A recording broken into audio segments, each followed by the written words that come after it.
Welcome to our Bazaar, a podcast that chats with artists of all types to explore the depths of creativity, brought to you by the Alternative Gallery. We'll be releasing new episodes every Wednesday with bonus episodes dropping randomly.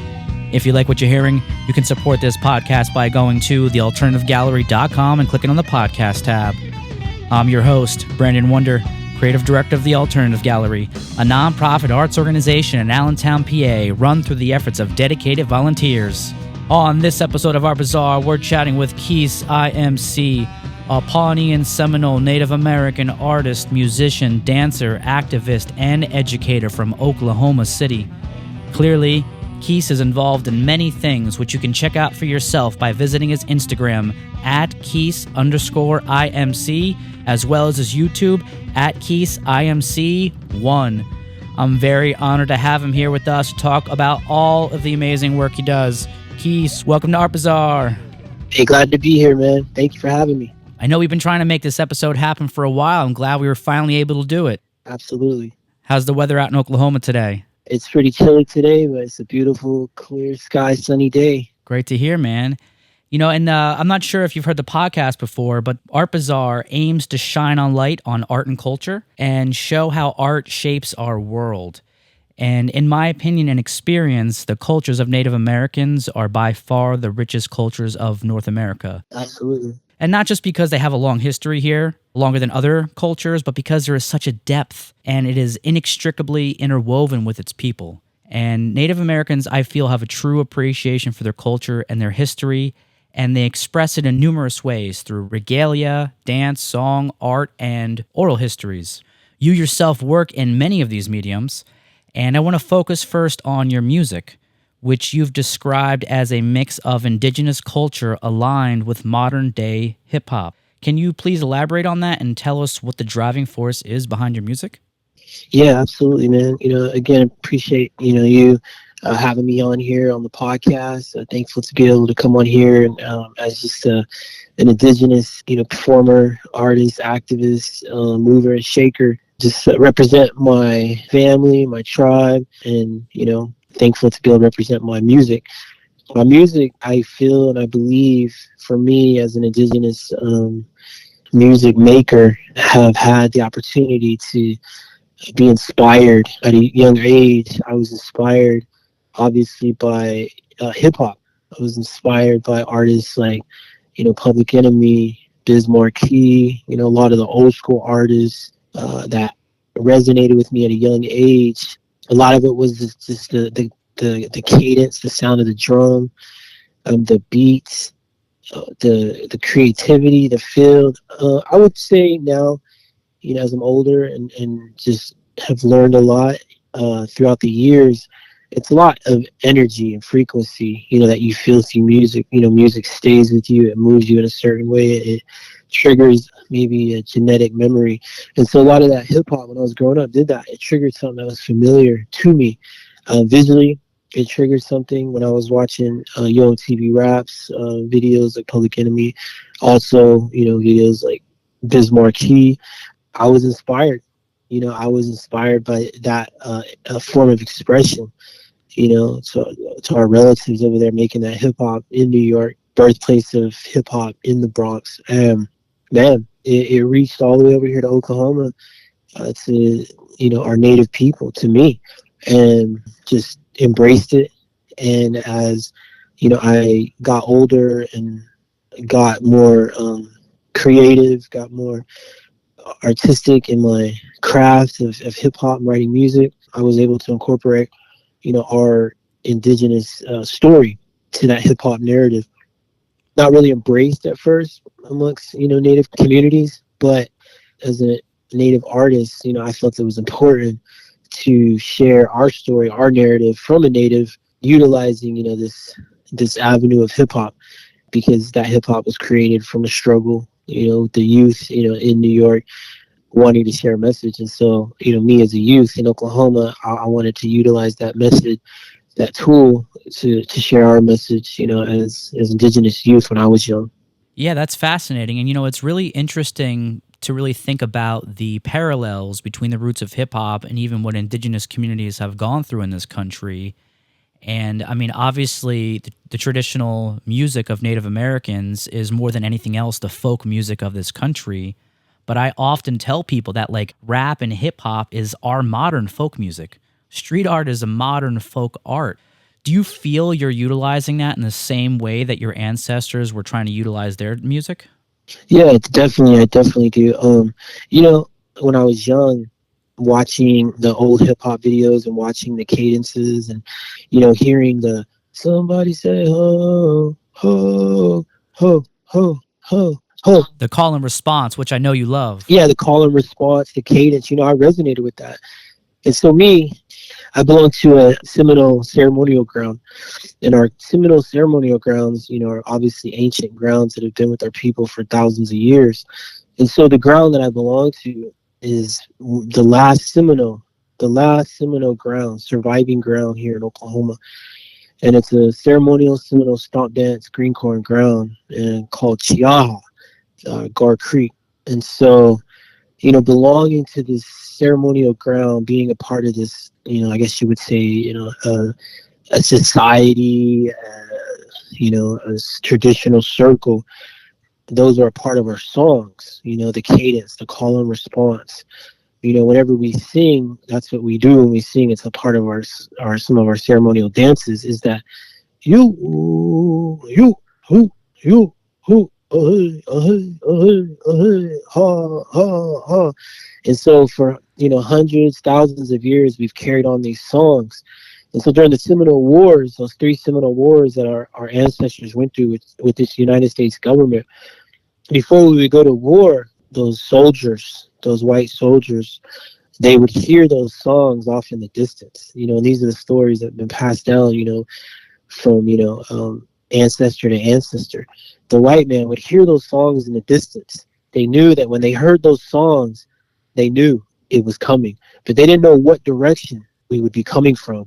And so the Seminoles, were the first warriors here on this continent to use the guerrilla warfare style tactic of battle.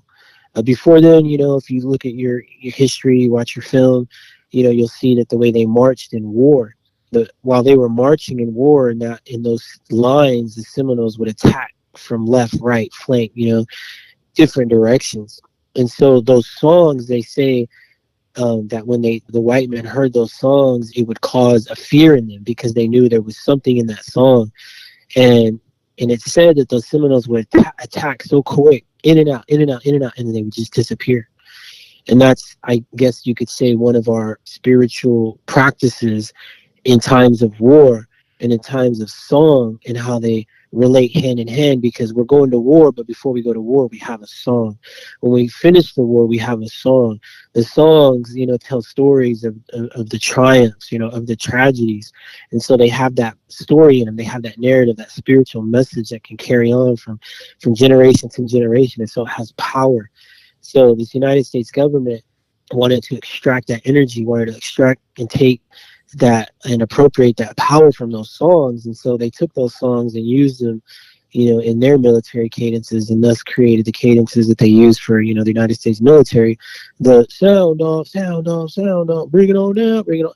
So everything comes from something, and so a lot of people, it's an unwritten history. You don't really hear about it, but this is something we know as Seminole people. And those songs, also carry over into our old, like, spiritual hymns, Creek Seminole hymns, and also are related to, they call them the old Black spirituals, from the South. And so that unwritten history, says that us as Indigenous people here have played a part in the creation of this music that comes from this continent, from this land. Some people call it Americana, traditional U.S. music, whatever the terms are, our people played a part in that. And it's not something that we really get recognition for a lot of times, which is okay, but we know as Indigenous people through our oral teachings and stories. And so, me resonating with hip hop is just me coming back to a form of music that, I connected to through my ancestors, through the drum, through that spiritual connection we have between the red and the black, the black and the brown, people of culture, people of color. And so it's a shared history. It's a beautiful history, and it's a history that comes in a time of suffrage, a time of war, a time of struggle, but through our ceremonies, our songs, our prayers, and us walking together through this struggle, it's what has carried us into the future to right now, present day, for us to have a future, for us to move into the future and be futuristic and always come back to that circle, because we always make a circle in what we do. They call it the circle of life. And so our music has always been a part of that, been moved in that way to tell that story, but at the same time, to be just as dope as any other artist making music. And so when I was making music, that's what I put into that spiritual energy. It's been a long time since I've made music, but music is always with me, and it's something that I always enjoy anytime I do it, because it's like picking up a drum. When you pick up that drum and you bang that drum and you play that song or you sing that song, it all comes back. And that's what music is. It brings that spirit back, that spirit of survival.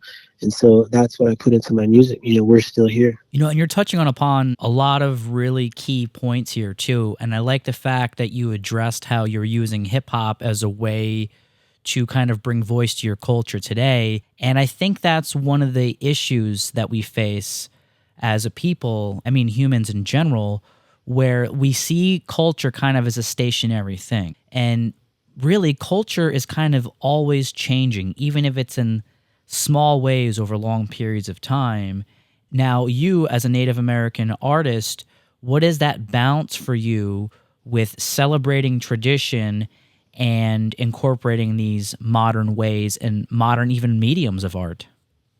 Yeah, every day I celebrate, the tradition. I am a traditional practitioner of our cultural and ceremonial ways.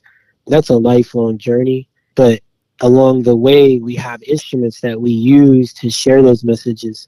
Some of those instruments are for certain circles. As for my MPC 2000, my keyboard, my recording equipment, and my microphone, those are instruments that I'm able to share the message to people who can relate, to the frequencies or the sounds or the stories that I bring through my music.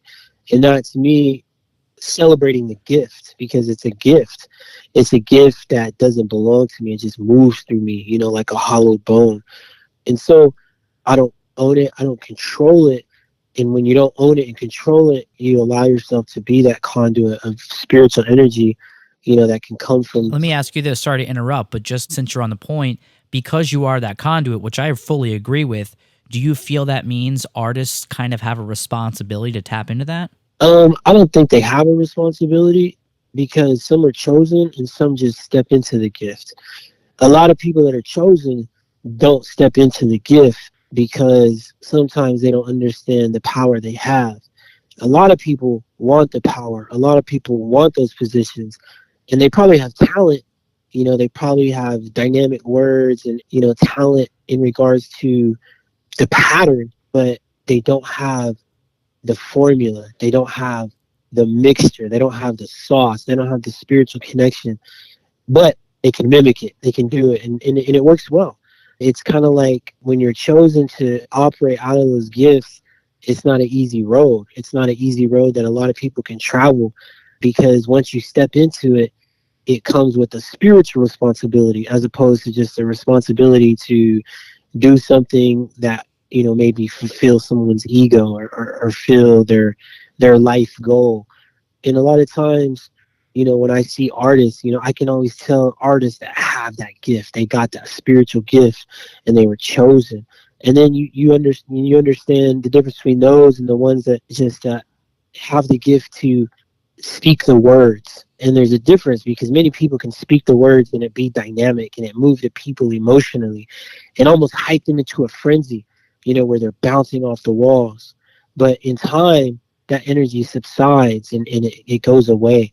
But the ones that can raise the vibration and the frequency and move the spirit of the people forward, those are the ones that have those spiritual gifts. And those are easy roads for people. But you can always recognize it. So for me, when I make music, I always, from the beginning, does it make me happy? Do I feel good? I remember one time people would say, "Man, why do you listen to your music so much?" I said, "I don't know.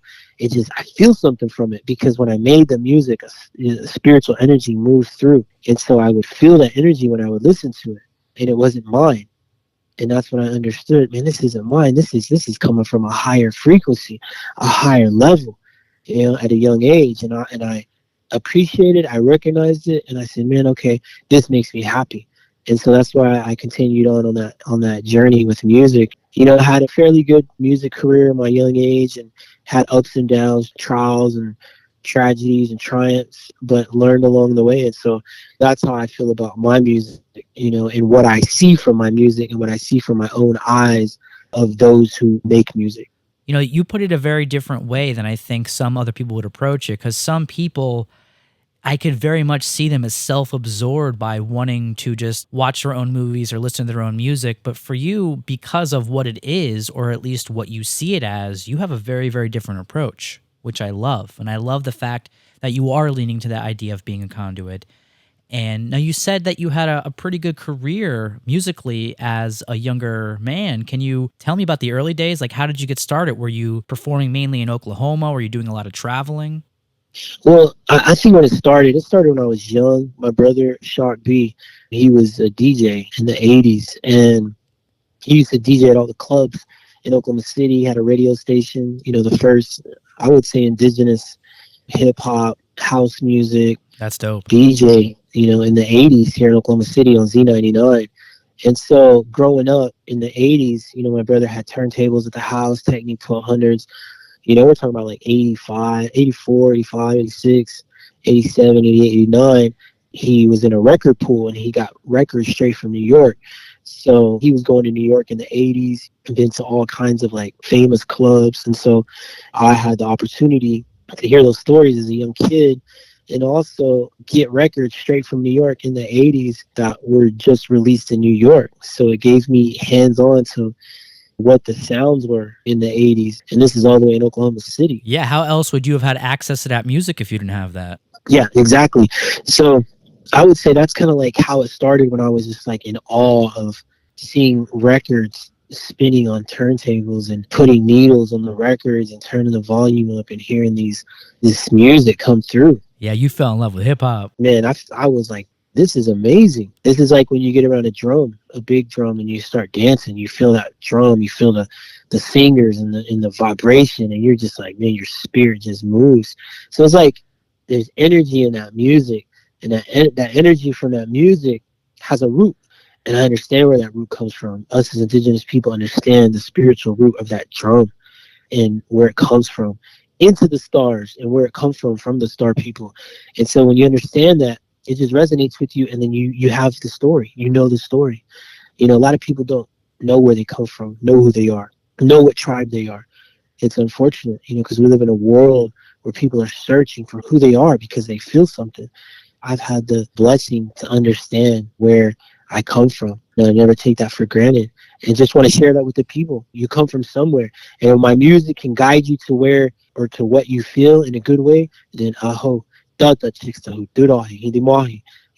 makes me feel good. And that's the purpose of music. Kind of give people that healing that they're searching for in little doses, as opposed to people microdosing on medications that can, alter their journey. Yeah, I totally agree with you. I think so much of this country and the issues we face there within extend from a sort of identity crisis so many of us are going through, because yes, it's this obviously very beautiful thing that the United States is this melting pot of people from everywhere. But for some people, because of it, they don't know who they are or where they fit in. And I think because of that, it's hard for them to even understand like what community is. Because the way that we really design our world anymore, at least here in the United States, like community no longer just feels like your neighborhood or your city. It's more like the subculture or the thing that you're into, and the people who also like that thing. That's the community you find yourself in. And I often tell artists, I'm like, we're the lucky ones. Even if we get the short end of the stick as far as like, not making money off our work and maybe not getting as much of a leg up in society as we would like, we are lucky in the sense that we found out what we love. And I know too many people, unfortunately, that are older who never really figured out what they love. And if you don't know what you're into, I feel like it's an extension of you don't really know who you are. So I agree that it is a blessing to understand that. It at least gives you a different perspective and have that community to immerse yourself in, even if you don't think you need it. And it sounds like, I mean, you've probably been going to, Indigenous gatherings and probably even ceremonial events since you were a small child. Is that correct? Yes. I would say, like the earliest memories in regards to like spirituality, just having a connection with spiritual beings, having a connection to higher powers. A lot of times, people get into the concept of what is that? What is your belief? There's many words, many names for God, creator, Allah. You got, every nation has a name for their creator. Us as indigenous people, our tribes, we all have a different name for the creator, the supreme being, great mystery that created all things. Pawnee, we call creator did all what. And that's like this great mystery. Has something to do with the expanse of the universe, the galaxies, the stars, but something greater than that, putting it all to greater. Something major like that. In Seminole, we say Ofunga, Ibofunga. And same thing. It has to do with this ancient connection to the cosmos. But not only that, how it's all tied to the earth, how that up there, Oahuaxu, high up in the heavens, is tied to the earth, in the earth, out of the earth, and everything upon the earth, the plants, the animals, the birds, the water, everything is tied to this creation. And so, for me, that's always been a part of me, talking to animals, birds. Back in the day, they always just say elders, and even nowadays, they have that teaching, don't share too much, because they'll think you're crazy, or don't share too much because they won't understand, or they'll laugh at you. A long time ago, our natives went through wars because they thought we were devil worshippers, and so they wanted to annihilate us off the face of the earth. And so that could be a part of the stigma, of what are the suffrage of our indigenous people. But that spirit has never been broken. They may have killed us, a lot of us. They may have taken our children. They may have killed off a lot of the warriors who were just going to battle knowing they were going to die for their families and their tribes, leaving all the women and the elders. They may have done that to our people, but we always kept that spiritual connection to these mysterious beings, Waruksi, to all these creations, Pakararuka, all around us that communicate with us. We still have it today. All these tribes still have it today, that still have their ceremonies and their bundles. And so just as much as that is with all these other tribes, it's with our tribe. It's with the village. It's with our families. It's with me. And so I've been able to carry that just like many others carry it as well. And it's a blessing. And so when you carry that, you remember it. The first thing you remember, and I speak for myself, is that spiritual connection to the ancestral beings, whether they be star people, whether they be animal powers. Being able to communicate with those things, those beings, has been a part of me just as much as it's been a part of any other indigenous person that spiritually connects to those things. And you live in Oklahoma City now, right? Yes. Is that where you grew up? Yes. I'm wondering, in Oklahoma City, obviously there's a mix of indigenous and non-indigenous, and I think Oklahoma State, because of the higher population of Native Americans there, they're more aware of the presence of Native Americans. But in other parts of the country, they think that Native Americans no longer exist. Is this something that you've encountered? Yeah, I would say years back, I was in Virginia, and I was in Virginia a long time ago, and I remember we all went out to a club, and we were all a bunch of B-boys and MCs, and so there was a whole crew of us. So we went to this club. I think it might have been Newport News or somewhere in Virginia, maybe Virginia Beach. I can't remember, but they were playing some jams, and we're all a native crew. So man, we just started jamming out, vibing out, break dancing. We all had long hair, braids, and we're going off. And this is probably 2004. Is this the Culture Shock Camp, your hip hop crew? Some of us, yeah, there was a few of us there, Culture Shock Camp.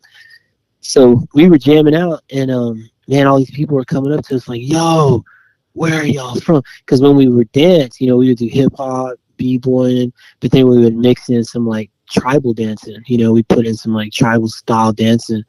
Nice. Man, like people were coming up to us, and we'd be used to people coming up to us. Man, that's dope, yo! Like you guys are rocking. It was the first time that I actually had people come up to us and be like, "Man, where are y'all from?" Like, "Yo, we're from Oklahoma." "Oklahoma? What are y'all doing here?" And we were letting them know. And then They said, what are y'all? What are y'all? I was, oh, we're Native American, Native. And man, these people's minds were blown. They were like, and I was like, what? I was like, people still think that? They were like, man, I've never met a Native American in my life. I didn't even know there was any Native Americans around. And I was like, damn, that's crazy. But nowadays it's really not too much like that. I'm sure there are places like that, but I don't really see those places much anymore. Yeah, we've unfortunately encountered it here in Pennsylvania, but I think it's mainly due to having such a low population of Native Americans. So people that have really only lived here probably haven't met or at least knowingly met a Native American. So I was curious if you have any specific stories because, it's November and we are in Native American Heritage Month, which I think even a lot of people aren't aware of that. And, Native American Heritage Month and Thanksgiving is also coming up. And this episode is actually releasing the day before Thanksgiving. So I'm hoping a lot of people will listen to this and reflect on the history of Native Americans in this country and a lot of the things you're talking about. Yeah. And there's just one important thing I just want to shine a light on really quickly. And as someone who went through the public education system here in this country, I can tell you firsthand that what happened to Native Americans in our textbooks, it's glossed over at best. Atrocities are often downplayed and extremely vital information is left out altogether. And one incredibly important detail that I want to point out is that federally recognized tribes, and you know this, but this is more for the listeners, federally recognized tribes are sovereign nations, meaning they are independent nations. So within the United States, there are other sovereign nations. 574 recognized tribal nations in the United States. And thanks to the Indian Citizenship Act of 1924, Native Americans are granted their U.S. citizenship without losing their tribal membership or citizenship either. So the average Native American is at least a dual citizen, right? Yes. Are you tri-citizen because you're of two different nations? No, I wouldn't look at it that way. I would, because I'm two tribes, both tribes are federally recognized. To me, I'm both, because I have a spiritual tribal, relationship to my people through that bloodline. I personally am thankful for the bloodline that I come from on both my tribes, being able, as a family genealogist for my family to be able to trace back my roots. Oh, so that's something that you actively do? You trace your ancestors? Oh, yeah. Like, I trace my ancestors. I know who my ancestors are. Not only that, I know, what grounds they come from, what lands they come from, what ceremonial bundles and ceremonies they come from, what village they come from, clans they come from. Wow. And I'm thankful for that. The line that I come from on my Pawnee and my Seminole side. And it's a blessing. And there's nothing wrong with that, There's nothing wrong with to say that I'm this much of my Pawnee and I'm this much of my Seminole, and I pass that down to my kids. I pass that down to my nieces and nephews, and I let all my family know. In regards to federal recognition, sovereignty, that's a blessing for our people because our people fought for that. They were massacred for that.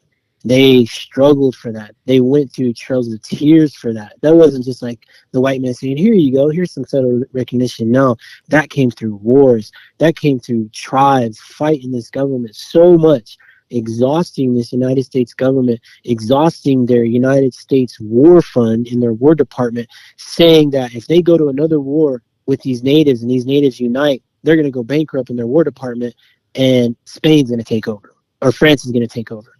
And so because of those wars, because of those warriors fighting for so many years against this United States government, they created those treaties. They created their paper trail. The white man has a paper trail.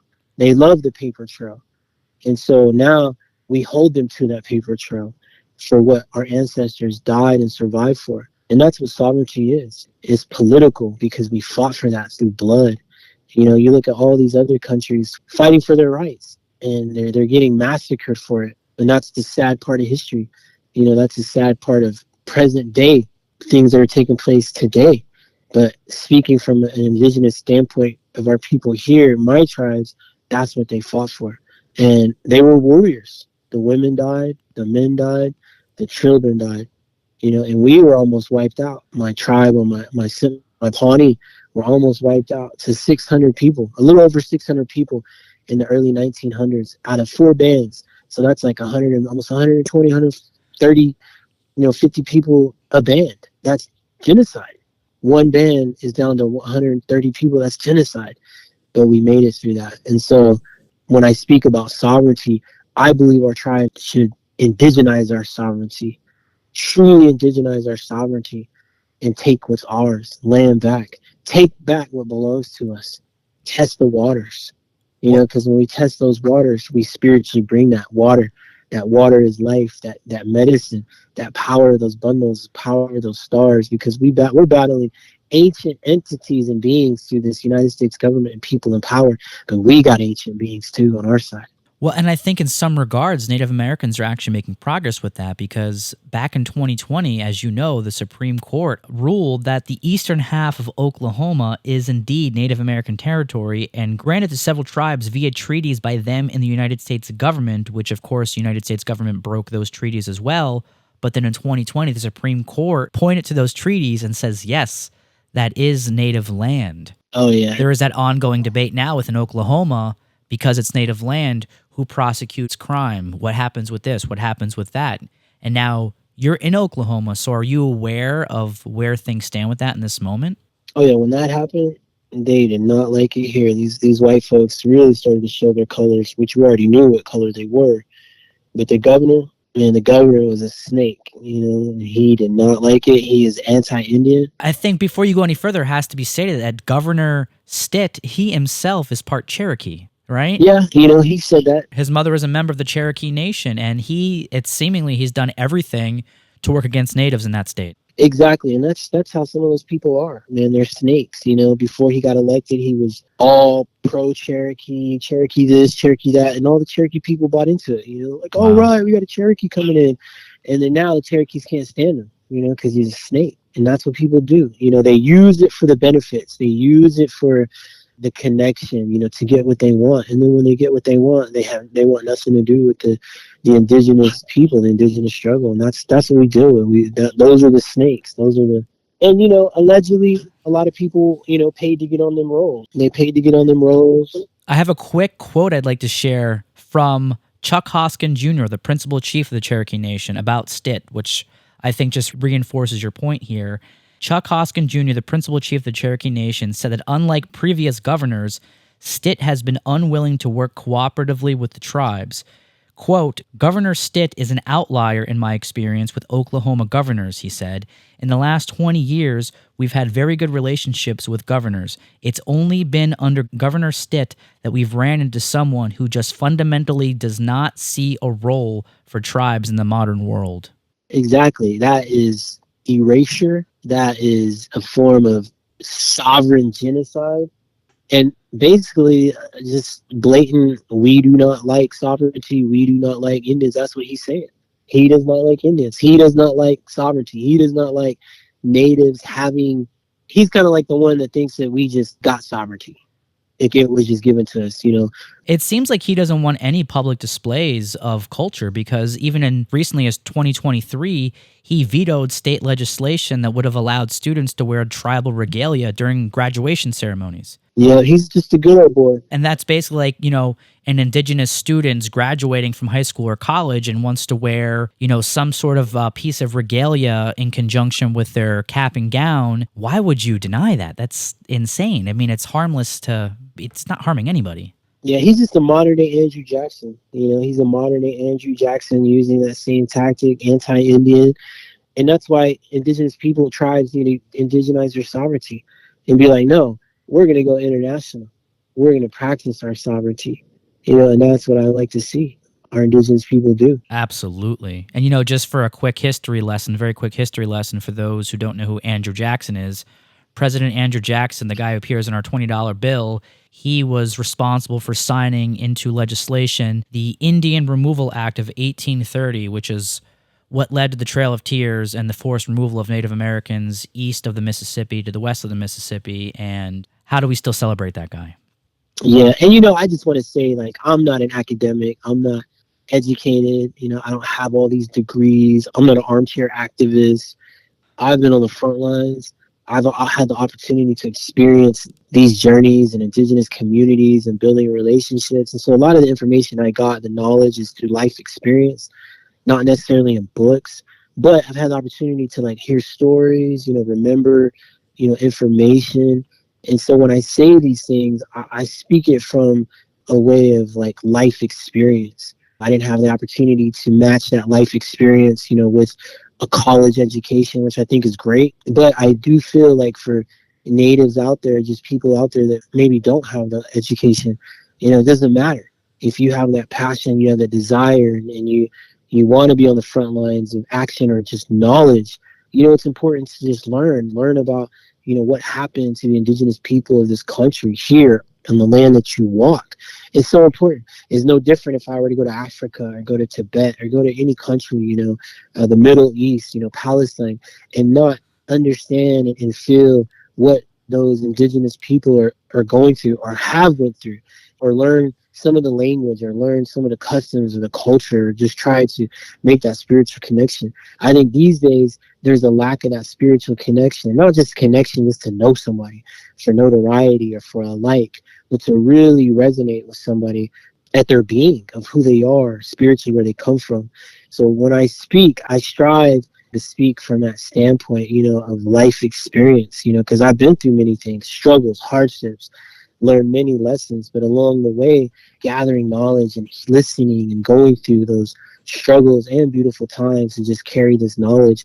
And that knowledge that I carry is rooted in the knowledge that is carried through my bloodline, through my genetic memory, through the knowledge spiritually passed down from my elders and my family and my loved ones, and just strive to just push that forward with knowledge in the best way I can. So I just wanted to say that, in regards to when I speak. I may not know the exact dates or what this treaty was or that treaty or the time frame, but around the time here, this time period, this is what happened, this is what I heard, and this is what I can add on to the historical stories that may paint the picture of something that happened during a time in the past. And so, I just wanted to share that. No, I mean, your experience and your, work on the ground, it's, not only necessary, but it's very much appreciated and insightful. And I mean, your music, your work, it's very socially conscious, speaking largely about the plight of indigenous people here in North America. And, you mentioned that you're an activist, and a lot of your music seems to be an extension of your activism. I'd love to talk about what it is you do as an activist and kind of what inspired you to become such a thing. I think one of the things that inspired me, like with activism, was obviously, growing up when I was young, I learned at an early age that I was an Indian, and that for whatever reason, how I learned it outside of my family, because around my family, I learned, be proud of Native, be proud of who you are. But outside of that, in this world, I learned at a young age, that for whatever reason, they didn't like me because I was Indian. When I was in grade school, I was abused by my teachers. I hated white people because, the teachers would slap me, choke me, throw me against walls, first, second grade. I remember that. And so I had this hate, deep hate for those white teachers. And I guess it kind of bled into like authority, but I always remember that. And from remembering that, it stirred something in me. So when I saw Public Enemy fight the power on TV, I saw their fists up. I saw them together with signs, marching, reading the signs. Who's this? Who's Malcolm X? All these things as a first, second, third, fourth grader. Seeing that was amazing. It moved through me. When they talk about how our native kids, they tried to wipe the Indian out of the minds of the kids. They took them away from home and they said, you can no longer speak your language. If you speak your language, you'll be abused, you'll be hit, all the atrocities that our little indigenous babies and kids had to go through the boarding school era to still be here, to still try to live the best way they can, through those struggles. Some didn't make it. The parents losing their kids is devastating. And so you think about that. They took away our kids and all those kids died. So I think about my life, how these teachers treated me. And even to the point where when I was young, during the kidnap era, I almost got kidnapped walking to school as a second grader. And I remember this old white man come pull up in this old car next to me as I'm walking to school, kept telling me to come to his car. And I was like, no, I'm going to be late. Because I used to get in trouble a lot at school. So I didn't want to get in trouble anymore because I was going to get in trouble at home if I got in trouble at school. So I was late, trying to get to school. This old man, no, come here, I want to talk to you, little boy, I want to talk to you. I was like, no, I got to get to school. I get to school. And all of a sudden, he switched up on me. And he was like, started yelling at me. And like, get over here right now. I need to talk to you now. And I guess in his mind, he thought that if he yelled at me, I would cower like a little kid. Okay, sir, I'll come over there. But because I got yelled at by these white teachers in school so much, and they triggered a deep anger in me, that when this old white guy with the beard yelled at me, it triggered this hate and anger. That, man, I snapped at this old white man. I started cussing at him, man, telling him, I hate you, I'll kill you, I'll kill you. And his eyes, I remember his eyes got big, like he got scared, and he just drove off. So I think about that, had all them white teachers treated me nice, maybe I would have gotten that vehicle with him. So that's just kind of like a form of how they took our Indian children.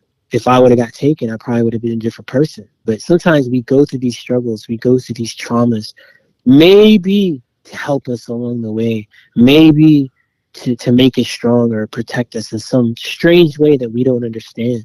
But now I understand. So when I'm inspired, and I strive to find inspiration around me through struggle. And so my activism is rooted in that genetic memory of what our ancestors went through. The lost children, the murdered women, the murdered men in war, and everything that we made it through. And so when I'm on the front lines, I remember that, and I sing. And I know that this has to be good. There is a way out. And I'm always thankful for that with any work that I've done in activism. And so my music has always been music about social justice and activism, going all the way back, to my music catalog that goes back to the 90s. Unfortunately, all my music got taken off the internet in 2019, right after the Indigenous Peoples Movement March in DC, when I was there during the standoff. There's no way to recover that music? They took it all down. Man, bro, it was like 7 albums. All my old work got taken down after that DC incident. And so... You don't have that on a hard drive anywhere? Yeah, I do. At least those weren't the only copies of them. Exactly. So one day they'll be back up and people can hear the catalog. Hey, man, I'd love to help you release that and put it out there. So you mentioned the DC incident. Can you explain that a bit? Yeah, in 2019, Indigenous Peoples Movement, which was created by one of my sisters, Queen Yunajaha, and the crew. There's a whole crew, too, that created that. They had a march. It was a beautiful march, powerful, man, successful from beginning to end. But simultaneously, during the Indigenous Peoples March, there was a march for life. A bunch of school kids from all over the country promoting Trump, Make America Great, and also anti-abortion. So all these kids were around our march throughout the day, kind of laughing, making fun of natives, here and there, which is common. I mean, I grew up around that. So to me, it's just that's common. what I say. It sounds like what you've gone through, yeah. Yeah, so to me, it's not a big deal. You see a bunch of non-natives that are going to laugh at you or say things. I'm not going to war with every damn person. There's just no reason to. It's heartbreaking you got to deal with that shit, man. Yeah, I mean, I guess for somebody who's never experienced or never seen it live, it could be heartbreaking. But for me, man, it's just a part of the genetic memory. You just remember it, and you're like, oh yeah, I remember this. This happened many times. And no different than when I was at Standing Rock and they let the dogs out on us. I thought that was normal. I thought they did that to everybody. Unfortunately, they didn't. But to me, I was like, oh, this must be what they do to everybody.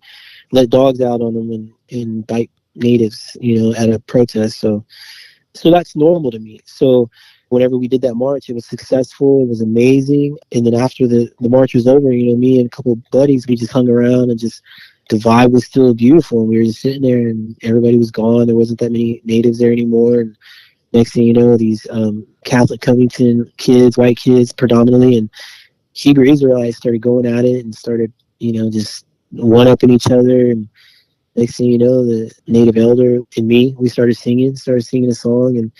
And that's how it led up to that confrontation that was on social media in 2019. So I had the opportunity to be there for whatever reason. Creator wanted me there, and I was there. It was quite an interesting viral moment in time. And so a lot happened from that. A lot came from that, and how that played a part. And even the election, it was pretty wild.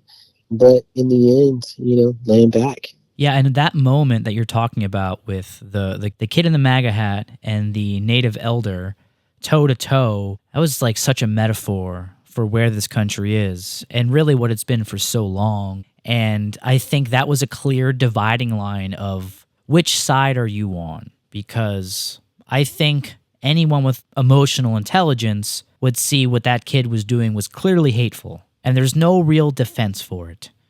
And those that tried to make arguments in support of him really showed their whole ass. And that situation, that led you to Standing Rock, correct? Standing Rock was before. Standing Rock was 2016. Oh, yeah. You said 2019 So, this was, yes. Yeah, so tell me about Standing Rock then, too. man, Standing Rock was powerful. Powerful. I worked at Standing Rock, man, since early 2000. We worked there with a lot of their suicide prevention programs from around 2002 to 2005, 6. And, just working with the suicide prevention program during a time where they had a major suicide epidemic, that we were a part of their program to help and bring solutions, events, to the community, to the youth, and just, strive to help in the best way we can. And so I had relationships in Standing Rock, relatives in Standing Rock, had my Auntie LaDonna, Uncle Miles, and a lot of my Kolas, Iraris, Dakota relatives that I had the opportunity to, become relatives with. Historically, I'm Pawnee, Skeety Pawnee, Wolf Pawnee. And so historically, the Pawnee and the Dakota are ancient enemies. And so we have a very painful past. We went to war, we battled, we killed each other, basically. And there was a lot of massacres that happened. And so a lot of, old bad blood, but I had the opportunity from my family representative to go and make relatives up there and know that, peace can come in time. And so when Standing Rock popped off in 2016, I went and helped my Auntie LaDonna and Uncle Miles with the Sacred Stone Camp around April. And so it was early. And there maybe only been about maybe 20 people there at that time. But, I told my Auntie LaDonna, I'll do what I can to help, to try to get the message out and tell people, to come support. And by the time August came, man, it was powerful. So I had the opportunity to be there, to be a part of it on the front lines, to sacrifice, I guess people would say sacrifice your freedom or what may have you. But, all the actions that took place, we were a part of the first group, 8 of us, all Indigenous, to be charged with government infrastructure felonies. Our group was the one that they tested the felonies on. And I was one of the first ones to go through the felony hearings for my 5 charges, during that time. But it was good work, man. It was fighting for the land, fighting for Mother Earth, fighting for the Kitskatush, the sacred Missouri River. That was to stop the pipeline, right? Yeah, that was the no DAPL stop the pipeline. And so I was there, and it definitely was a journey, spiritual journey. It was powerful at camp, at the big camp and at Sacred Stone. So many powerful spiritual things happened. I feel that it was a moment in time for us to come back to the water, to come back to the village, to be able to walk out of your teepee or your camp and to see natives everywhere, to see ceremonies going on everywhere, to hear all different types of songs in all directions all around you. That was something that I've always said my whole life. What would it be like to go back in time and be able to be in the village and have natives everywhere and hear songs and fires and teepees all around you? We had that opportunity. We had that moment, for 3-4 months when that fire was lit. In that short period of time, we had a moment in time to grasp onto that. And I was there and I got to experience it, feel it, spiritually feel it. And I was thankful for that. But with everything comes and it goes, so that spirit, that energy was only there for a moment. And then when that fire went out, when that sacred Lakota fire went out, it was gone. And then it became something else. Then it became a fight for the land through man versus system, through man versus machine. But before that, early on, those ancestors, that spiritual element was there. I was there. This is my perspective. This is what I saw. I can only speak for myself in the camp that I started, the Pawnee Camp. But I was there, and it was powerful. And I was thankful to be there, and I was thankful to sacrifice what I had to sacrifice. And also, to be thankful to see our prayers and our ceremonial ways work. But this is an ongoing fight. This is a fight that's been happening for hundreds of years, and it won't change because we're here on this earth. We're just passing through, so that fight is always going to continue. We can only just use our gifts to bring a balance to the darkness that is happening all around us. If you use your spiritual gifts, then you're playing a part in that spiritual balance. And so that's what I strive to do anytime I'm on the front lines in the best way I can, humbly. Yeah, and you did 2 really great videos about your time and your work at Standing Rock, and they're on YouTube, and I'm going to actually include them in the show notes for this episode for anyone that wants to check it out, where it's a mix of both performances you did there and almost documentary style showing what was happening. And I picked up on that, where the field was full of teepees and tents. I was like, wow. In a weird way, it felt like the future while feeling like the past at the same time, and all felt right. You know, aside from those moments where there was the standoffs between the protesters and security or the police forces. And you're right, that battle does still wage on. So recently that just last month in October of 2024, the Sioux just, in fact, sued the United States Corps of Army Engineers yet again for operating this pipeline illegally. They don't have the permission to basically tunnel underneath the lake and run their pipeline, and there were supposed to be environmental studies, which a federal judge said has to be done, and they're still not complying with. So, I mean, yes, these environmental fights are unfortunately still going on. And, you know, the significance, and I just want to stress the significance of what you said about the Pawnee Camp, because this was on the land of the Lakota, of which you said you were mortal enemies for many, many, many years. And it's funny because Standing Rock Reservation is on the border of both North Dakota and South Dakota, so it's in both states. And the word Dakota, I've learned, is actually, it means ally. And I thought it was very interesting that you found yourself in a position where you were becoming an ally with a long-standing enemy to fight what you perceived as an even bigger threat. Yeah, you know, I said, you know, we all come from a spiritual way of life, and the wars happened, you know, a long time ago for reasons, maybe land encroachment, battles happen. But even though there were many battles between certain tribes, we always came together during certain time periods. And we have stories where we came together and we were friends, you know, so we can be friends. You know, and I always believe that even though there's so much pain there within our indigenous communities, it seems like historically a lot of tribes have become friends for moments in time. And so, you know, things happen in this world that can shift things. And so we recognize that even today we're going through a shift. There's a spiritual shift that's happening all across the world, the country. The information is just moving so fast that people get caught up so much in the technology and the information that they forget the spirituality. But the technology is so high that it mimics spirituality, thus blinding the people, making for the people to be lost in the technology, lost in the information. And that's why I always believe that if you can find where you come from, who you are spiritually, that's a part of the solution. That's a part of what's going to bring that spiritual balance. Definitely. And so coming full circle to a tribe that you have ancient beef with, you can find that peace, man. Find that peace. Yeah, you proved it can be done. Yeah. No, that's great work that you did out there. And I think, you know, culture, obviously, for Native Americans, I think no matter what tribe you're from, is held in the highest of regards. And that's probably those shared cultures, or even the respect of standalone cultures, I think is probably what gave the option for there to be that understanding. And I mean, you know, for you, I can tell how important culture is for you, because we've talked about your music, but, you know, you're also a dancer. I saw that you also do amazing bead work. I saw you were also practicing traditional feather work. Can you talk about, you know, some of these other cultural artistic traits that you've tried to focus on over the years in addition to music? Yeah, you know, I like my mom, she always told me, you know, I was always an artist when I was a kid. I always painted, always could draw, did sculpture when I was like, you know, a teenager, 12, 13, 14. You know, maybe like when I was 19, 20, I just put it away. You know, I stopped painting, I stopped drawing. And then I tried a bead in 2006. And I think I beaded for like 30 minutes. And I was like, oh my God, I cannot do this. So I never picked it up. This past December, I was thinking, I was like, man, one of my buddies wanted to have a beaded medallion made for his good buddy.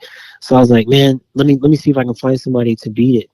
So I was asking around, nobody would hit me back, crickets. And I was like, damn, nobody's hitting me back just on the love, you know. And I didn't want to tell them who the beaded medallion was for, because I wanted them to do it just for the love.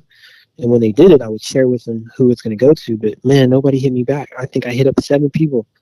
So then I thought about it, and I was like, you know what? And I remember one night I was sitting there, and I thought of all my beads that I still had, for years. So I said, wait a minute. And I closed my eyes, and right when I closed my eyes, I had a vision. And in my vision, I was sitting there beading. And as I was beading, it was like I'd been beading my whole life, almost like riding a bike or singing at the drum. And then I opened my eyes, and I had this feeling come upon me like, wow. And I said, I can bead. And it was like I instantly knew how to bead. So I hit up the homie, and I said, hey, man, I'm going to try to bead this myself. And he was like, are you sure? I said, let me try. Give me like a week and a half. If I can't do it, I'll let you know. But give me a week and a half. So I sat down, and I started beading. And I just taught myself how to bead. That first medallion I did, I taught myself. And then by the middle of that medallion, I had it down. And so I finished it, and I said, it's all done. And he goes, all right. And he came and picked it up. And so that was my first beaded medallion. And that first beaded medallion that I made, it went to Kyrie Irving. So I was like, man, that's a blessing to have the opportunity to, my first beaded medallion to go to Kyrie Irving.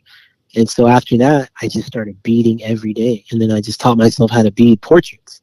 And people were like, how are you able to bead like this? That good after right out of the gate.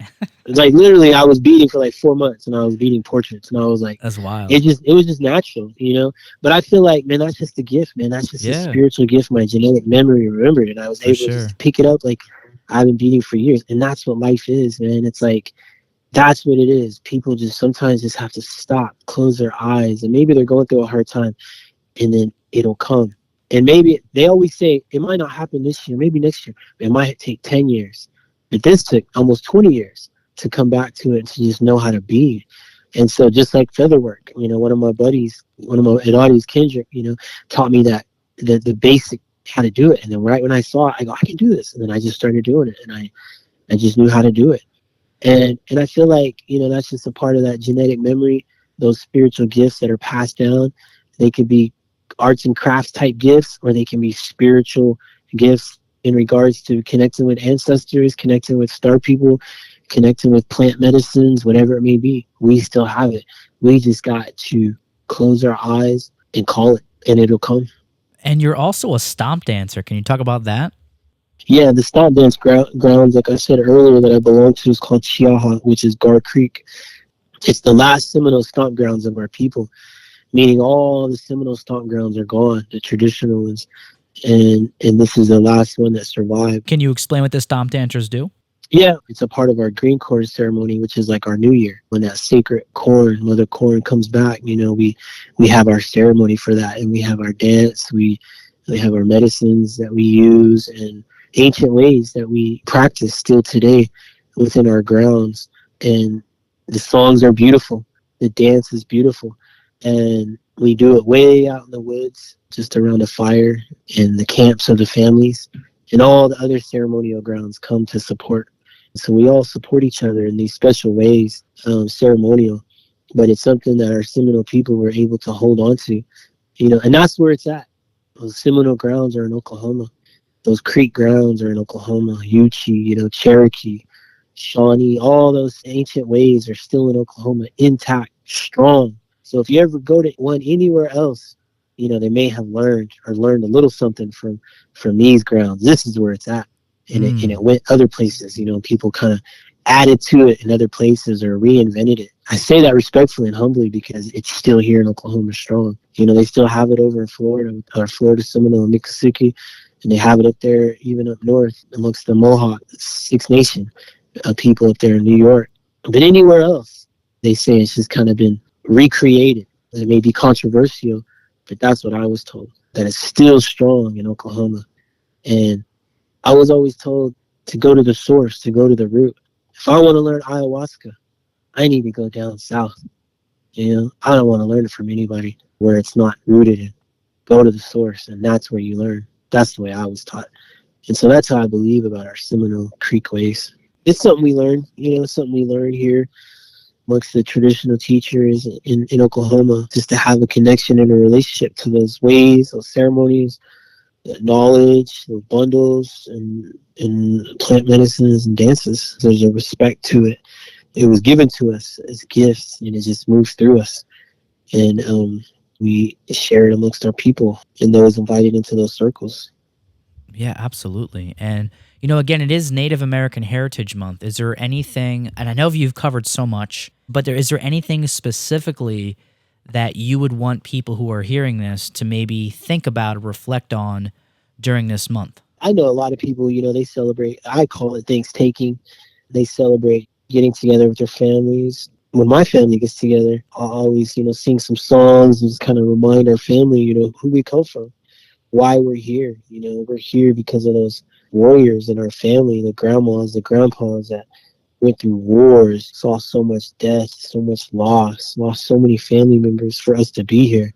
And I always say, remember that. Our indigenous people went through a lot. And a lot of times people forget that, but our indigenous ancestors, they fought. They went to war. They said, we don't want to be equal to the white man. We want to be who we've always been, free. To have that, you have to fight. And so that's what they did. They'd rather die than be prisoners. And along the way, there were relationships. Along the way, there were things that changed. But ultimately, they wanted to be free. But unfortunately, that freedom can only last within a system that is rooted in control. So whenever you come under that system of control, what can you hold on to? Well, you can hold on to your spirituality. And in time, that spirituality will lead the way. And that's why you see a spiritual movement happening across the world. People are coming back to that spiritual connection. And that's a part of the prophecy. That's an ancient indigenous prophecy amongst many tribes. And they say when that happens, things are going to shift. And so we see those shifts happening. And there's nothing to be upset about because it's been prophesied, which means what is happening is exactly what's supposed to be happening. And as it happens, they say, just operate out of your spiritual gift and you'll bring a balance to this world. So that comes back to people finding out who they are, what their gift is, and what their purpose is in this world. And so that's what I've always strived to do is just to help people find their way. Maybe be someone who can help somebody and put them on the road that they need to be on and just say, this is the road, go that way. And when you get there, you'll find out. When you get there, you'll know. And so I feel like my music has always been that, whether it be activism, whether it be hip hop in its root form, or just whether it be telling a story that may resonate with somebody to activate something within them. That's what I strive to do. And that's why I think the arts are so important, man, because we have that ability to communicate that and inspire people. Exactly. Inspiration, man. But inspiration, like my dad used to say, every time I walk out of the house, he'd say, make a friend. So what does that mean? Just make a relationship. Be genuine. Who are you? This is who I am. I love that. But, a lot of times there are people that we don't need to make friends. We just pass. But they say it always happens in small circles. Spiritual movement will happen in a small circle all around the world. And then those small circles find each other. And when those small circles find each other, then the village grows and then it expands and the energy vibrates out. And then it comes to a point where people just, they can't take it anymore. They can't take it anymore. And then they just get pulled back to the spiritual root of who they are. It's a journey, it's a path for everyone. So in regards to Indigenous Peoples Day, in regards to Indigenous Peoples Month, for me, it's every day, because I'm thankful for that. Just navigating this world that I live in, through the struggle, through the financial struggle, through the struggle, to people struggle, even me, for work, finding jobs. It's at its simplest form. We come back to the fire. We come back to making that prayer for what the future is for us. And so for me, operating out of the artistic gift is maybe something the creator wants me to do. I don't know. But from one conversation to the next, we can make our steps toward the beginning. And the beginning is the end of a circle to where the circle can restart again. And that's that circle of life. Yeah, I totally agree with that. And, I was going to ask what the average person could maybe do to kind of help push things towards a more just and even world. But you kind of already answered it there, too, with the advice your dad gave you. Every time you leave the house, try to make a friend. I love that. And, I take that as, build your community, build your network, And that's a big thing that I'm trying to do here with my artist. And, you organize your network here. And then just like you say, you find these bubbles, these networks, these groups all around the country, all around the world, where you might be small groups independently, but when interconnected, you're mighty. Yeah. And I think that's why the arts are going to really shine a light in the right direction. I truly believe that. Yeah, and we just utilize this technology, to push each other forward. Maybe this conversation can help push, your podcast forward, and then this podcast going out into the universe and the cosmos can help come back and push me forward. So it's like giving. That circle you were talking about. Yeah. Do you want to give any shout outs to anyone specific? Man, I just like to shout out all my family. Shout out my ancestors, that have gone on before me. It being Thanksgiving, Indigenous Peoples Month, Indigenous people every day. Shout out, White Eagle. I want to shout out Big Axe. I want to shout out Red Fox, White Fox, who was skinned alive, in Sweden in 1874, but finally made it home, to be repatriated. I want to shout out Black Tiger warriors, Seminole Wars for my family. Shout out all my grandmas that were medicine women, all my grandpas that were medicine women, and healers and warriors. I want to shout out all the ancestors in my line, that carried the sacred instruments and bundles. Thankful for them. And want to shout out the future, those yet to come, and shout out all my loved ones today. I want to shout out all my friends. There's too many to name. But, yeah, just thankful for the journey.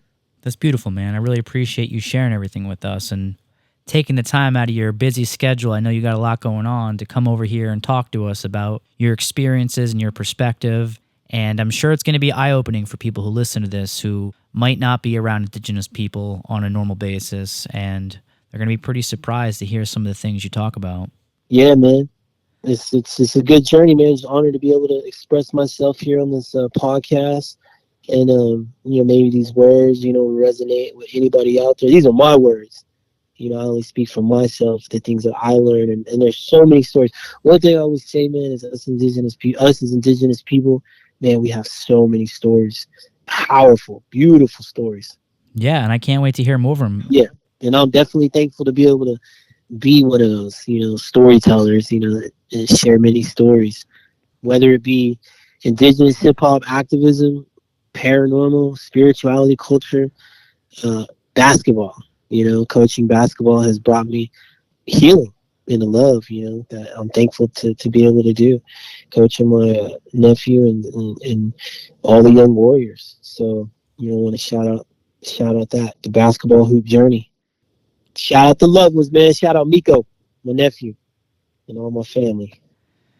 Yeah, and hopefully this podcast for us is just a start of things working together, because I know we're trying to get you out here to do a performance. So for those who are interested to see Quese perform live, at some point we're going to get you here. Hopefully you can do a nice East Coast tour. Fortunately, I got to see you a few times perform at Indigenous Peoples Day, and we're going to link some videos on the show notes here and share them on our social media to make sure people get to see and hear what you do, since this is an audio-only version. And I gave you a video tour before via my iPhone, but I can't wait to show you this place in person, man, and for you to come out here and do your thing when that time happens. Yeah, I look forward to the East Coast tour, man. That could be all, from Atlanta all the way up to New York, and everywhere in between. Definitely excited for that. And like Brandon said, you can check out some interviews that I've had the opportunity to be on, such as The Breakfast Club, Sway in the Morning, allhiphop.com. And there's many other interviews that I've been able to be on, and you can check out the music. I hope to get my whole catalog put back online soon, and I just want to do it in a way where I can just see the money, as opposed to these online streaming companies taking all the money. So anyway, just thankful, man. So we thought that chicks to Beautiful stuff, man. And once again, we've been chatting with Quese IMC, a Pawnee and Seminole Native American artist, musician, dancer, activist, and educator from Oklahoma City. You can check out everything Quese is up to by visiting his Instagram at Quese_IMC. And of course on YouTube at Quese IMC1. That's the number 1.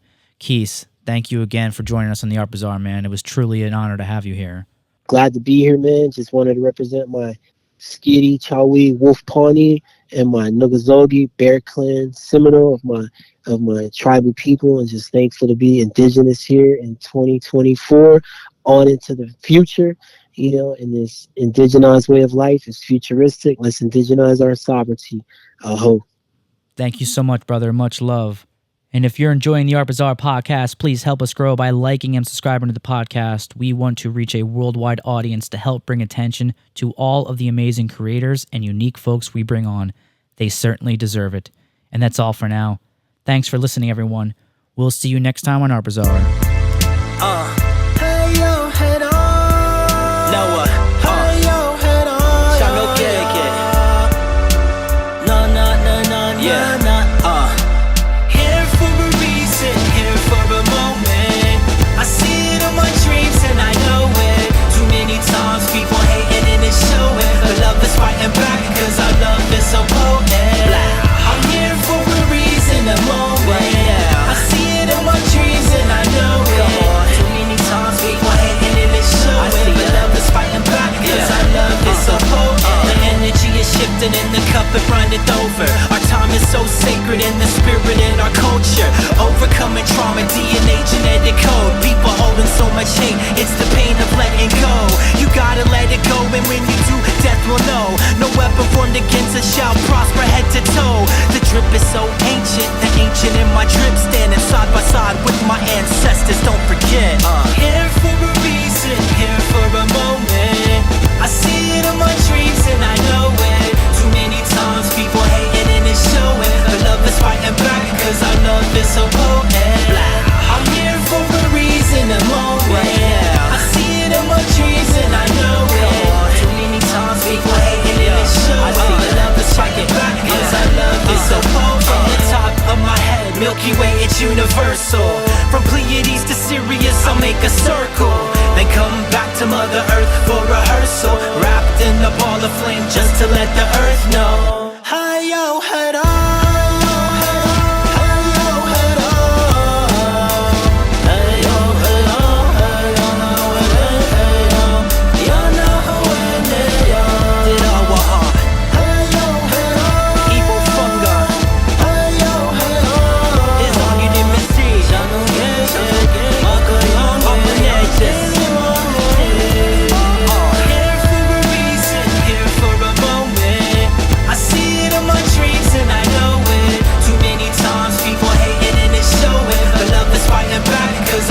So potent.